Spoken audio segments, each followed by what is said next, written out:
नमस्कार साथियों, Pallavi coaching classes में आपका स्वागत है। हम पढ़ रहे थे औसत से संबंधित पिछली परीक्षाओं में पूछे गए प्रश्नों के हल हम कर रहे थे। हमारी इसमें कम से कम 905 वीडियो हो चुकी थी। जिन्होंने नहीं देखी है वो जाकर पहले 5 वीडियो देखें, जिससे आपको समझ में आए कि इसमें हो क्या रहा है। अब देखो, अपनी आज की वीडियो है वीडियो नंबर 6, जिसमें हम आज का पहला प्रश्न देखते हैं, जो कि बैंक पीओ की परीक्षा और एसएससी दोनों में पूछा गया है। अब देखो इस सवाल में क्या आता है। यदि 5 क्रमागत सम संख्याएं ए बी सी डी तथा ई का औसत 66 है तो बी तथा ई का गुणनफल कितना होगा। ये इस सवाल में दिया गया है, पूछा गया है कि बी और ई का गुणनफल कितना होगा। पहले हमें 2 संख्या का, उसके बाद ए बी सी डी ये इसके ऑप्शन दिए गए हैं, इनको हम देखते हैं। अब देखो कैसे हल करेंगे इस सवाल को। इसको हल करने के लिए कल बताया था मैंने, सबसे पहले देखो ए बी सी डी और ई 5 संख्याएं हैं। अब 5 संख्याओं में मैंने इसको मान लिया ये x है, ठीक है। दूसरे नंबर पर क्योंकि ये सम संख्याएं हैं तो ये हो जाएगी x + 2। ये तीसरी संख्या हमने मान लिया x + 4, सही है। उसके बाद ये हो जाएगी x + 4 के बाद इसको 6 जोड़ लो, इसके बाद 8। ऐसे भी मान सकते हैं, या फिर इस संख्या को मान लो x, ठीक है। इसको मान लो x + 2, x + 4, इसको मान लो x - 2, इसको मान लो x - 4। ये भी सम संख्याएं हैं, ये भी सम संख्याएं हैं। आप कोई सी भी ले सकते हैं जो आपको अच्छी लग रही हैं, ठीक है। मैं ऊपर वाली संख्याएं ले लेता हूं। अब देखो इन सभी संख्याओं का हमें दे रखा है औसत मान, कितना दे रखा है 66। अब हमें योगफल ज्ञात करना है तो इसमें गुणा कर देंगे उन संख्याओं का भी। जैसे 1 2 3 4 5 संख्या है तो अपने पास आ जाएगा इन सभी संख्याओं का योगफल। और योगफल का मान कितना आता है 300। देखो 330 हो जाएगा। ये 5 × 30 5 × 30, ठीक है, 33 हो जाएगा। उसके बाद अपने पास A B C D E तक जितनी भी संख्याएं थी उन सब का योग कितना आ गया 330। अब अपने पास हमने ये संख्याएं मानी है तो इन सब को जोड़ दो और इनका मान कितना आ जाएगा 330, ठीक है। अब इन सब को जब हम जोड़ेंगे तो अपने पास कितने x आएंगे, यहाँ पर 5x, और साथ में ये जो संख्याएं लिखी हुई इनका जोड़ कितना आ रहा है 20, 330। अब इसमें से इसको घटाएंगे तो अपने पास क्या आएगा, 5x बराबर आएगा 330 - 20, तो ये 5x बराबर बचेगा 310, और x बराबर आएगा, x बराबर अपने पास आ जाएगा 310/5। 310/5 इसको यहाँ लिख लेते हैं, चलो इधर साइड में। 300 x बराबर क्या जाएगा 310/5, तो x बराबर अपने पास आ जाएगा 6 5 × 30 और 5 दूनी 10, तो x का मान आ गया 62। कितना आ गया 62 आ गया। अब देखो 62 आ गया, हमें चाहिए b और e, यानी कि हमें चाहिए यहाँ पर देखो b का मान क्या आ जाएगा 62। अब b के नीचे क्या है प्लस में 2, तो यह आ गया b यानी कि 64, और e क्या है यहाँ पर e है अपने पास x + 8 यानी कि 62 प्लस में 8, तो यह आ जाएगा 70।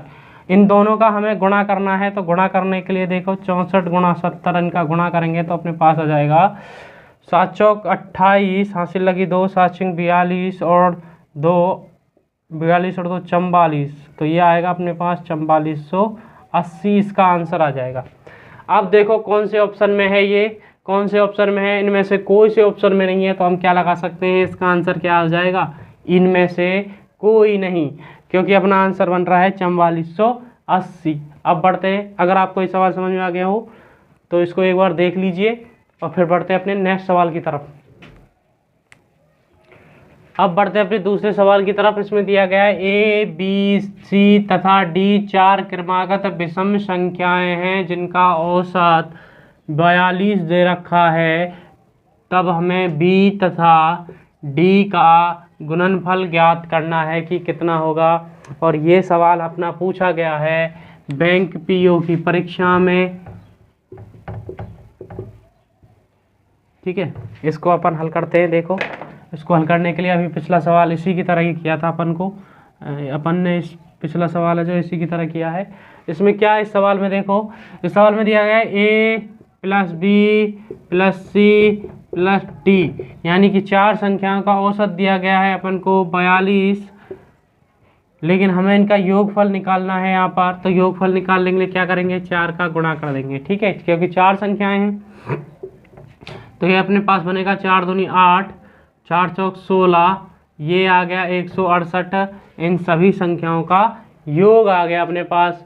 अब ये पूछ रहा है कि सभी संख्याएं कैसी हैं, विषम हैं और क्रमागत हैं। विषम और क्रमागत यानी कि लगातार हैं, और कैसी संख्याएं हैं, विषम संख्याएं हैं, ठीक है।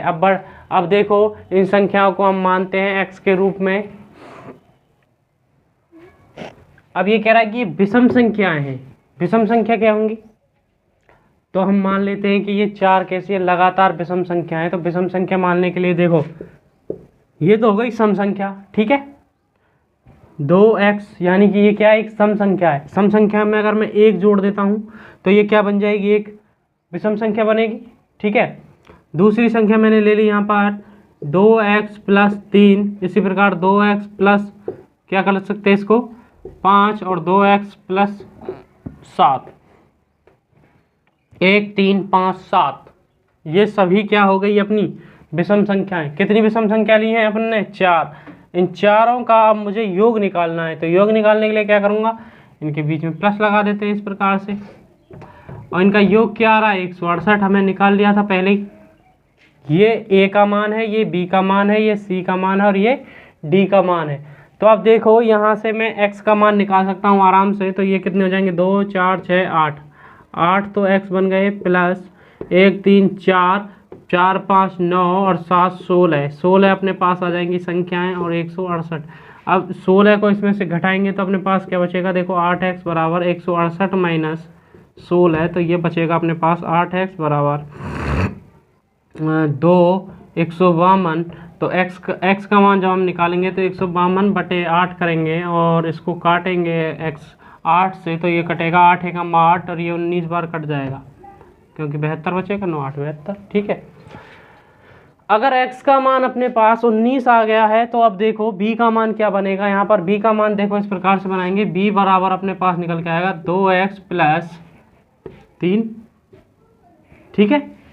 तो अपने पास ये आ जाएगा b बराबर 2 × 19 प्लस 3, तो b बराबर आ जाएगा 19 दूनी 38 प्लस 3, तो ये b का मान आ गया 41। कितना आ गया, 41, ठीक है। ओ शिट, ये 3 पर चल गई है पेंसिल, इस प्रकार से यहाँ पर इसको लिख देते हैं साफ साफ। अब देखो b का मान निकाल लिया है, अब किसका निकालना है हमें, d का। तो d का निकालने के लिए देखो d बराबर अपने पास आ जाएगी 2x प्लस में 7, तो 2x प्लस 7, x का मान रखेंगे 2 × 19 प्लस 7, तो ये आ जाएगा 38 प्लस 7, ये हो जाएगा 45। तो d का मान कितना हो गया, 45। d का मान हो गया 45, ठीक है। अब इन दोनों का हमें करना है गुणा, b × d। तो देखो b × d करेंगे तो अपने पास क्या निकल के आएगा, यहाँ से 41 गुणा 45, और 41 और गुणा 45 करेंगे तो अपने पास जो बनता है वो बनेगा 1845। तो कौन सा ऑप्शन आ रहा है इसमें से, ए आ गया नंबर सी क्या हो जाएगा इस सवाल का आंसर, ठीक है। इस प्रकार से हम इसको हल कर सकते हैं। ये थोड़ा सा इसमें है ही, कैलकुलेशन आती है थोड़ी बहुत, पेपरों में पूछी जाती है, इसलिए हम इस सवाल को करा रहे हैं क्योंकि ये पूछा हुआ सवाल है। अब बढ़ते अपने अगले सवाल की तरफ। ये है आज का अपना अंतिम क्वेश्चन। देखो इस सवाल में क्या दिया गया है, ए बी तथा सी की आयु क्रमशः 32 वर्ष है, 36 वर्ष है एवं 46 वर्ष है। यानी ए की दे रखी है 32, तो इसको हम लिख लेते हैं। देखो ए की आयु दे रखी है 32 और बी की दे रखी है इसने 36 और सी की दे रखी है 46। तो अब हमें क्या करना है, इसमें औसत निकालना है। औसत के क्या करेंगे, राशियों का योग बटे राशियों की संख्या। तो इन सब का योग कितना हो जाएगा, a + b + सी का योग कितना आ जाएगा टोटल, इसको जोड़ लेते हैं तो 12 4 और ये हो जाएगा 4 3 7 और 3 10 और 11। सही है। अब देखो यहाँ पर 114 में भाग कितने का देंगे, 3 संख्याएं हैं, 3 का भाग दे देंगे तो अपने पास क्या आएगा, 3 3 एकम 3 3 9 बचे 2 3 8 24, तो इसका आंसर आ जाएगा 38। 38 कौन से ऑप्शन में, ये रहा। तो ये हो गया। और ये पूछा गया सवाल है, ये पूछा हुआ है कौन से उसमें, ये पूछा गया है, कहाँ गया वो सवाल, ये था एसएससी की परीक्षा में, CHSL में पूछा हुआ सवाल है। बहुत ही आसान सा सवाल है ये। अगर आपको ये सवाल समझ में आ रहे हैं तो हमारी वीडियो को ज़्यादा से ज़्यादा शेयर करें, हमारी वीडियो को लाइक भी करें साथ के साथ, और हमारे चैनल को सब्सक्राइब करें। धन्यवाद।